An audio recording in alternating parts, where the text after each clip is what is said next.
So, a new patch has hit Monster Train. We have 2.1, a large balance and bug fix patch. So I am very excited to see or to go over what has changed. So, first the champion changes. The Chaos Spine Chief has the health progression increased. Gains 10 more health at upgrade level 1, 20, and then 30 at the final upgrade level. The Chaos is the Reap one, if I remember things correctly. I get the Reap and these two I get confused quite a bit. The Decayer and the Infector. Yeah, Decayer is the Reap one, Infector is the Candy one, and Corruptor is the attack buff one. Okay. So Decayer, the Reap one, got 10, 20, 30 extra health. I do like that because the Decayer definitely had a bit of a hard time staying alive because he needed to be on the floor where the enemies are actually attacking, because Reap only deals damage after the attacks. So it makes a lot of sense to increase the health progression a bit, and I think the KO was a bit on the weaker side. Not really weak, but definitely weaker than Echo Ride, and I think also weaker than the Corruptor, the one that gives you extra attack per candy. The Infector, the multi-strike gain candy one, gained +5 attack at all levels. This is not just +5 attack because he gains multi-strike at level 2 and multi-strike 2 at level 3, so it's actually going to be 5, then 10 extra damage. Hi Katira, welcome! Glad to see you. Then Little Fade was nerfed a bit. Firelight, the attack buff that she granted to your other units, got reduced a little bit in power, from 5, 15, 25 to 5, 12, 20. Still a pretty significant attack buff.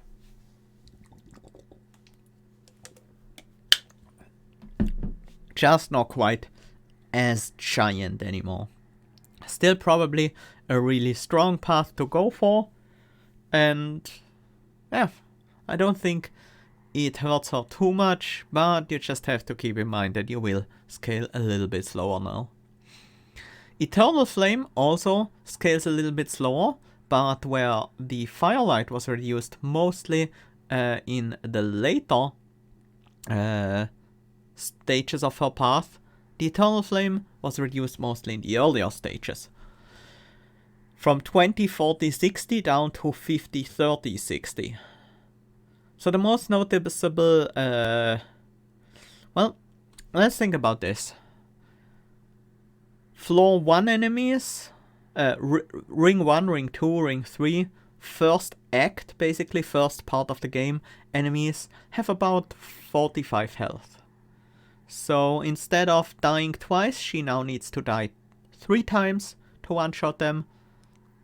But by doing that, she also grows big enough to kill them with like a Talos armor buff. Not an armor trial, that's too much. But a Talos armor buff, for example, can still be killed with just 3 deaths. That's reasonable. Then normal frontliners in the middle section of the game, it doesn't change. She needs to die 3 times to hit 95. She still needs to die 3 times to hit 95. Back with the old values, she could also deal with the armor trial. But other than that, not much has changed in terms of frontline damage. Sure, her boss damage is gonna be a bit lower, And then for the final one, these values are literally the same, but to kill a Gilded Wing with 190 HP. Wait, or do they have 180? Now I'm unsure. I think they have 190, then she would need to die 4 times if it's 183 times.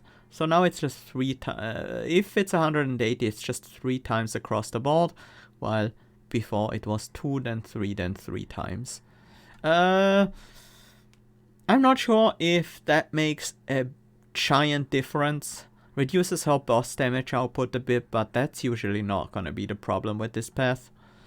You just put her behind something that can take 1 or 2 hits and you should usually be fine. If not, well, just move a floor up and play her there again. So I think the Spine Chief buffs are decent, not hugely relevant. The Firelight nerf is quite relevant. The Eternal Flame nerf, not that big of a deal. Then spells for the Greater Good card was modified substantially. Instead of stealing an enemy unit, it now randomly summons 1 of 6 1 capacity angelic units to the front of the floor. That is a pretty significant nerf. These units aren't bad.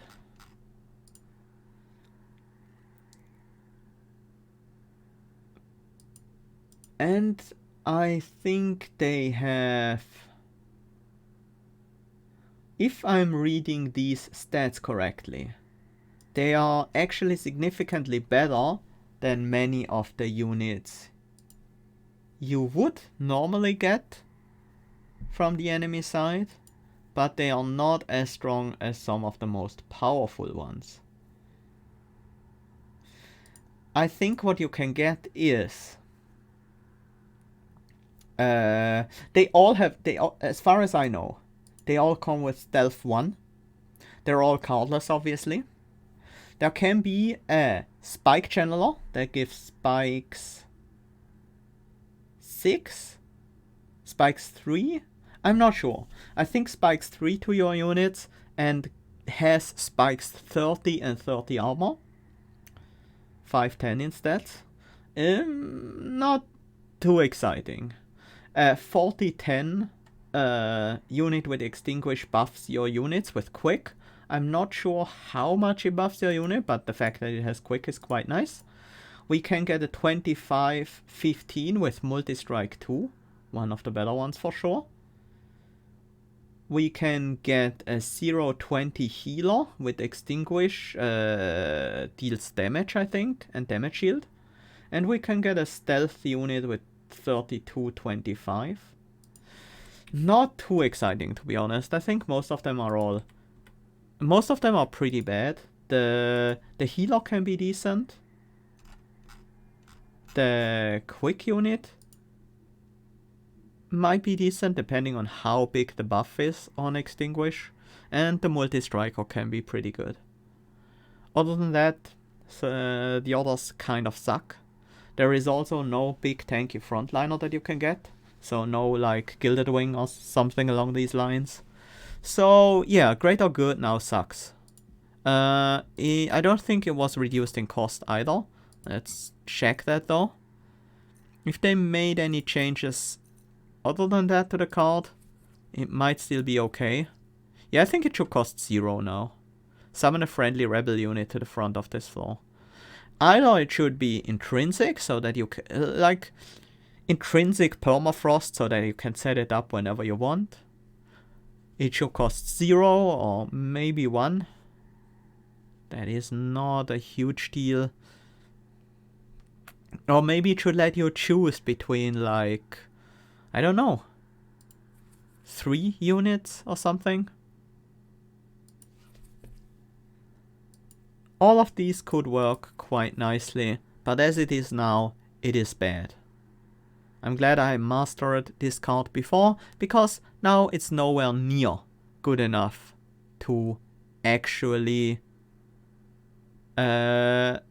pick over the extremely strong unit upgrades you could get. Before, it could carry on because it essentially eliminated an enemy unit at the same time. Now, it doesn't do that anymore. Oh yeah, just give it destroy the lowest health enemy unit on the floor. Why not? Let the rebel unit backstab them on the way in. That would be kind of cool.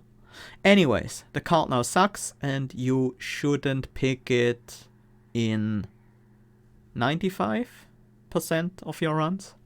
Unless you have like really good synergies and have a capacity to fill, or you can just overstack that unit and it doesn't matter that it's in the front and potentially squishy. For the Greater Good is also no longer available in Ring 3. It was in Ring 3 sometimes before. It can no longer appear there. Soul Siphon is no longer eligible for the Stackstone upgrade, so no double stacking the Ember Drain there. What a loss. Then mini-bosses in the Last Divinity battle no longer benefit from the Ninja Training Mutator, so rip everyone who hasn't done the Stealthiest Bosses expert trial, because you can now no longer do the hard mode of that expert challenge. But I think it's a good change, because that specific expert trial required you to focus a bit too much around that fact that in the Last Divinity, these bosses, these mini-bosses, were just not available in combat as targets, unless you could purge their stealth. And I think that might be a bit too much, because if a mini-boss like that gets up to your top floor, you are just dead. So some of the clans just couldn't really deal with that. If you're not Melting Remnant and can dispel debuffs, or picked up Lucky Cleansing Water and actually get it to trigger, and you're not Stygian who can easily burst these stealth units with spells, then you might be out of luck. Although there are a few other ways. Worm King could potentially do it with Reap, but that would require a lot of Reap.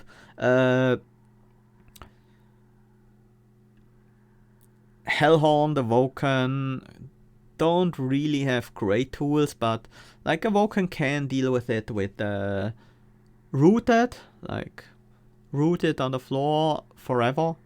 And if you have Descent, that can also work. But the ways you can deal with that are severely limited, and I'm glad they changed it, because the challenge is hard enough as it is. Thorned Hollow max health gain increased from 40 to 60 and spike gain increased from 2 to 3.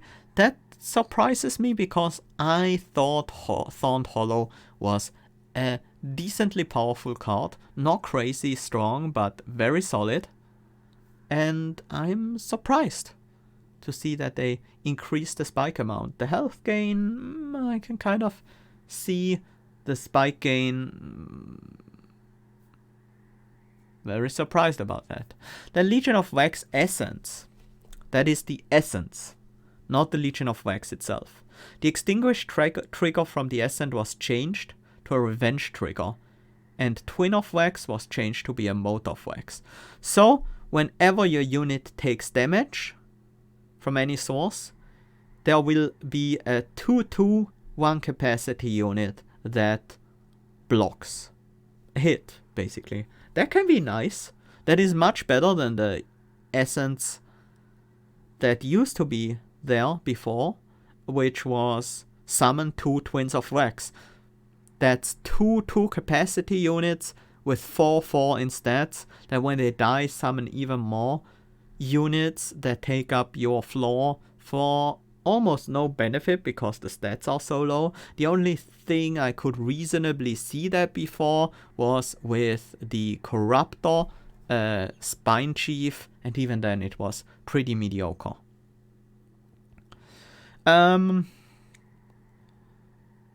Now this is interesting. This makes for a very interesting effect on harvest strategies, where you could put that on your front line, and every time they get hit, they spawn a unit. Then the unit gets killed by the next hit potentially, and you keep getting harvests off of that. That can be nice. Blocks every second hit as well. So that is pretty interesting.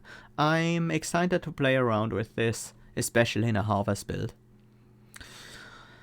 Then Lodestone Totem Essence now zaps all enemy units, but has a 2 Ember cost associated with it. Honestly, this is kind of ridiculous. I think it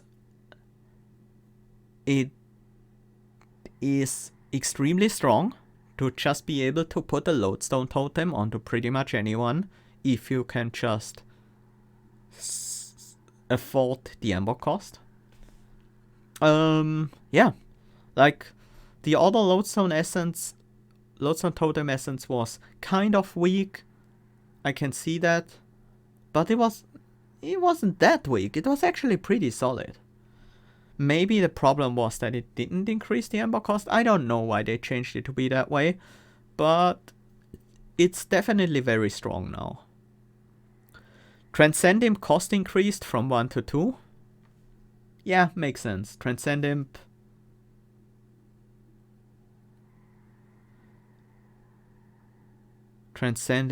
was a bit OP. Oh, the preview messed up with the previous one. Okay, yeah, I can see that. Did that matter though?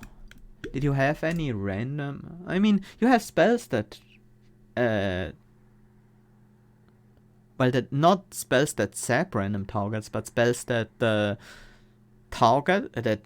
deal damage to random target, where you don't have combat previews at all. Oh, it told you exactly who it would zap. Ah, okay. I mean, it's probably a bit more complicated than just straight up disabling the combat preview for that essence. Well, Votive Key now only triggers when cards are played from hand. The primary goal is to eliminate anti-synergy with Commemorative Spike. Yeah, good change. I like it. Votive Key is definitely a powerful artifact, but also one that could have severe drawbacks if it triggered on units you didn't want it to trigger on. So I definitely like that change. Events. The Malika Purge event now heals the pyre instead of purging cards. Within the context of the DLC, purging is more common than before due to the Dark Temple, so this provides an alternative benefit that should prove more compelling. Yeah, before it was basically buying your purge stones. Not that amazing, but I don't think pyre healing is that much better. But who knows, maybe it sees some use. It depends probably a lot on how much you heal. And considering that you can heal over multiple fights with this potentially, it might be better than I give it credit for. Old Magic event rate reduced by 25% of previous rate. Makes sense. Old Magic was a bit too common for how powerful it was. Or it is. It's still the same power level, it's just a bit rarer. Rail of the Covenant. Empower Undead Purge. That is the Monster Rail Spike upgrade or the Spell Rail Spike upgrade. That gives +20/+20 in Purge or +20 Magic Power 0 cost in Purge. Event rate was reduced by 40% of previous rate. That is a bit surprising. I don't think it was that common. It seemed to me that it was about the same rarity as many other events, and it also doesn't seem that powerful. It's nice, it's a free purge. Usually you can consider the effect an upgrade, well, better than just a simple purge, but that's not that exciting. There are a few effects that are a purge plus, like you can purge a card and get rare draft, you can purge a card or take on the Bone Dog. There are a few options. But yeah, it's now rarer. That means the other events are gonna show up a bit more often. Glowing Brands event, now less common in Ring 3, but is now also available in Ring 5's cavern. I think Glowing Brands was the one where you get a rare draft from a clan that is not your own. And the 2 endgame events have more doubled in occurrence if the player has the requisite number of shards to trigger them. I often have these shards and I have only seen these events 2 times so far. So they were really rare. And we have a few text changes and bug fixes. I'm not gonna go over all of those, but I have looked over them and a few of the bugs I have found are fixed now, or most of them. The only one I'm not sure has been addressed at all, I don't think has been addressed at all, is the weird wording of Mark of a Champion and Mark of an Exile. But maybe when played your champion gains plus 50% max health.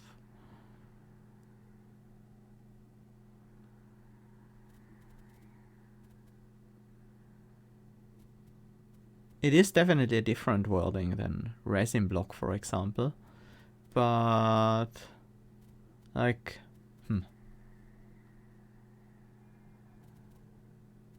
the attack and health being in wording instead of symbol is intentional. It matches the hollows. Huh.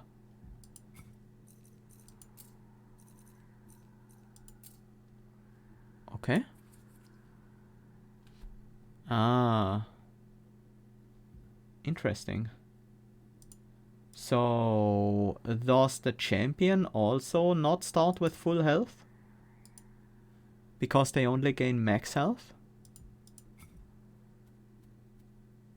When played, your champion gains 50% max health. That should imply that they only gain max health and not current health. Because the hollows do the same thing. They only gain max health and not current health. If that is the case, then Mark of an Exile sucks in many decks.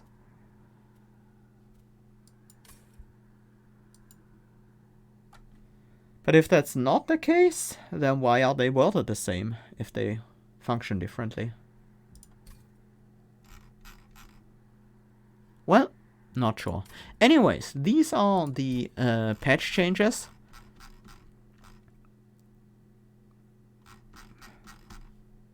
Let's do a run with those.